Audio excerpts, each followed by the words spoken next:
Good night, fellow punters. The clock on the wall says 2 minutes past 8, back with nearly a plethora of stuff for tomorrow. It's a strange sort of a day, and there's a power of horses running that we are familiar with. It's more an information video, some of it, for some people. Just at the outset, I'd like to say a bus horse, the newcomers, and there's a good few lately. A bus horse to me and the regular or the long time passengers is a horse that we would have tipped and backed, and the horse won. So when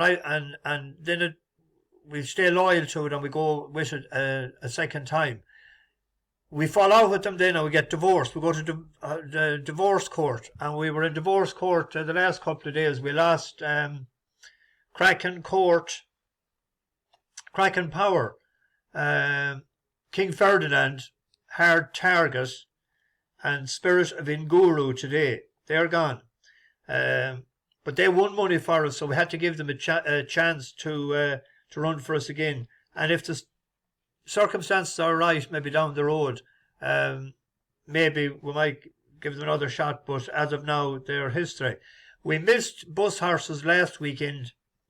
We missed Rian, won at 9-1. I like to move it. That won the big race last weekend. Field Door turned over Sharjah. City Walk won in Maidan. That was a 7-1 shot.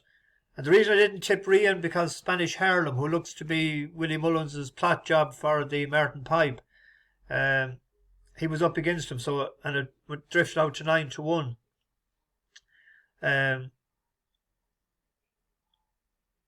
Favori de Civila that ran today, we'll be avoiding that, I think, the next day as well. I thought that'd try and get out in front and do something similar to the tactics it employed when it won before. Maybe it wasn't able, maybe the ground was against it, but the only one we'll bring on from today is Galahad Quest. That won really well. Right man in the Irons gave it a great ride and won at a juicy 13-2. We were 7-1 last night, and there was no Rule 4 either. I thought there might be. I notebooked a horse there a couple of weeks ago that won yesterday, but he jumped very poorly at times. He nearly went down at the first. That was Samuel Spade. So 13-2 on. It's still entered in the Triumph. I thought it might go for the Boodles, but I'm not sure is it entered in the Boodles as of yet. There was a horse yesterday, Bertie's Wish, had the best form, should have tipped it, and said I went for Legendary Day, and he wasn't able to stay on for the forecast, and Spirit of Inguru ran like a yak today. The one that had the form on the track was the winner, Wyvern. I done a reverse forecast, that didn't come in either. But we have a good few bus horses running tomorrow.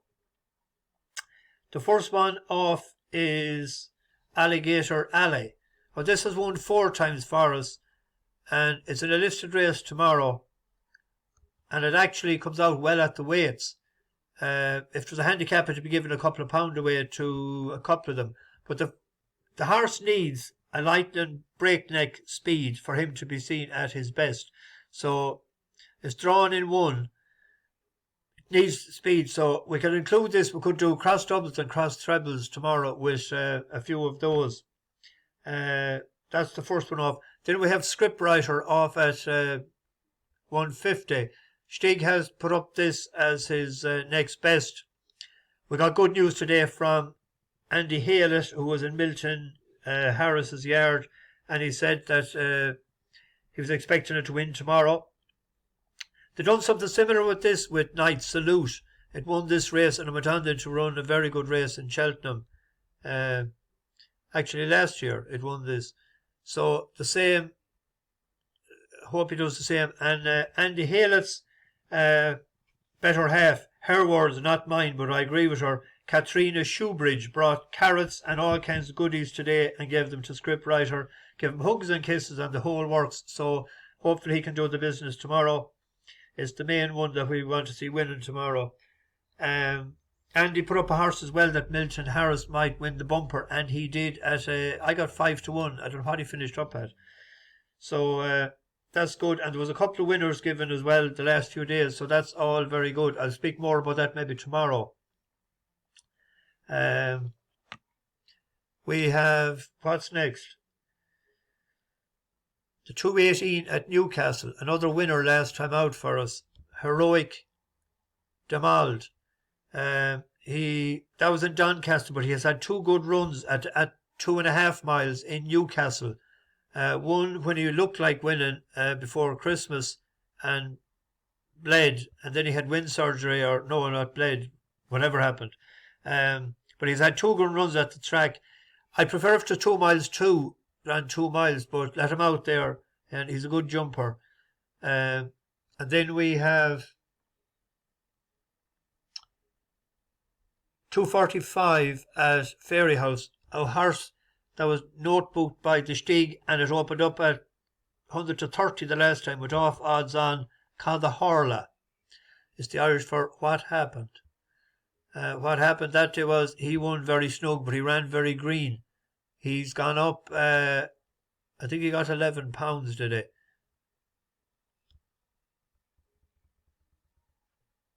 Oh God, he got more, he got 13. But it's a strong enough race tomorrow. That Spirit of Legend was going really well the last time when he was brought down. And American Mike is running there tomorrow. I don't know what, I thought they were going to Cheltenham with him. So if he wins tomorrow and he's penalised, he won't get into the Merton Pipe, because that's a ceiling of 145, isn't it? And then we have in the 3:45 we have Galop to Chasse. This won for us the last day too. So with those horses there, we might put 4 of them together, either in a Yankee or cross doubles and trebles, because they owe us nothing because they won for us. There's a couple I want to get on the bus. 3:20.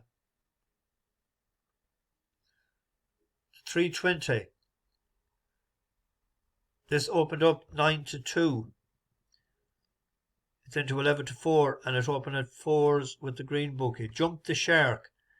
This was out the back of the next field the last time. It went off at 28 to 1. Young Shinnick was riding it. As you can see, he was 100 to 1 and 100 to 1 in his 2 previous races at a rating of 97.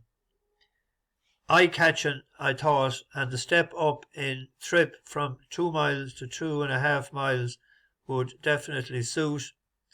Gavin Cromwell, money for a Gavin Cromwell horse is always good to see, and in them colours particularly.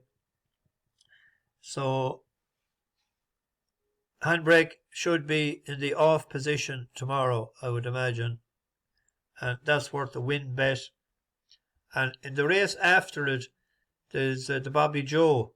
It was won last year by Annie Second now, who had ran in a couple of hurdle races to get fit and keep his mark for the Grand National. And this ran in the Galmoy, wasn't it? Thyestes Day in Gordon. Longhouse Poet. He's rated 154. So he's actually £17 well in with Vanilla. Vanilla fell the last time when we backed it in Epperstown. Carefully Selected won the Thyestes. He's rated 156.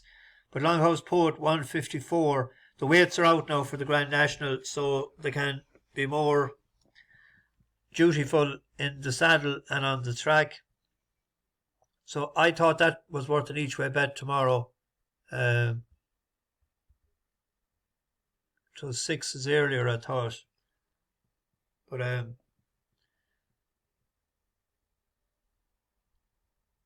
couple of newcomers on the bus when I think of it is Stephen Geraghty and Larson. I think the picture looks like Larson that used to play for Glasgow Celtic, wasn't it? Also, well done to Des Baptiste. He put up a double yesterday and the double came in.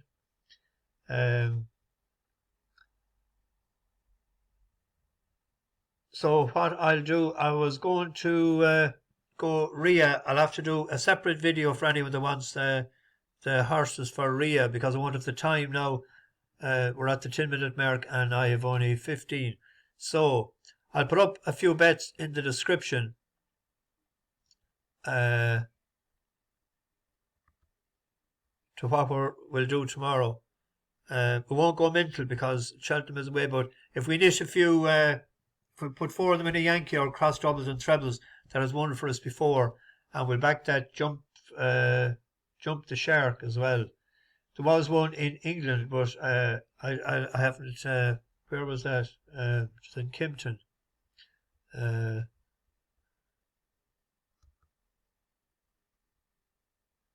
I'll have a look at this.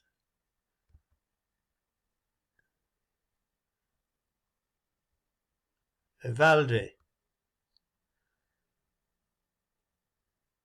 He won in France. I was looking at all his races. He carried his head very low the last time, but when he won in France, he didn't. And even when he was second to Scarface in Ascot, he didn't. He fell then.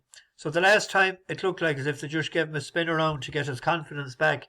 But he carried his head very low. But he's stone cold last at when we see this on the turn for home, or after the turn for home, and he finishes up 4th. But he was buried away coming to the last. Proving his Old Town guard, and look at Lou de Maulde. He's got white hat. Third place very quickly, very smoothly there. Behind the bunch. Win. He's now disputing 2nd place, and as they turn towards the judge inside the final 3 furlongs, 2 more flights to go. Thomas Moore and Tom O'Brien asking more on Thomas Moore as they race up towards the second last. On the outside is Lou de Maulde, who's got there pretty impressively. Here's the second last, Thomas Moore, finding a bit more for pressure.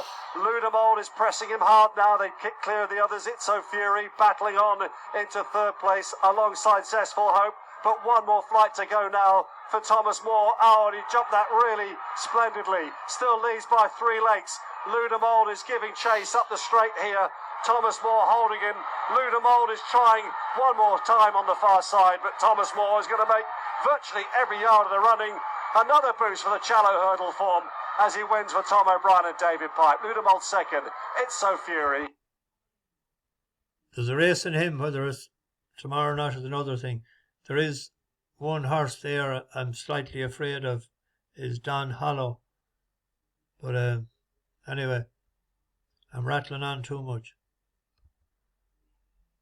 Bash the bookies, over and out.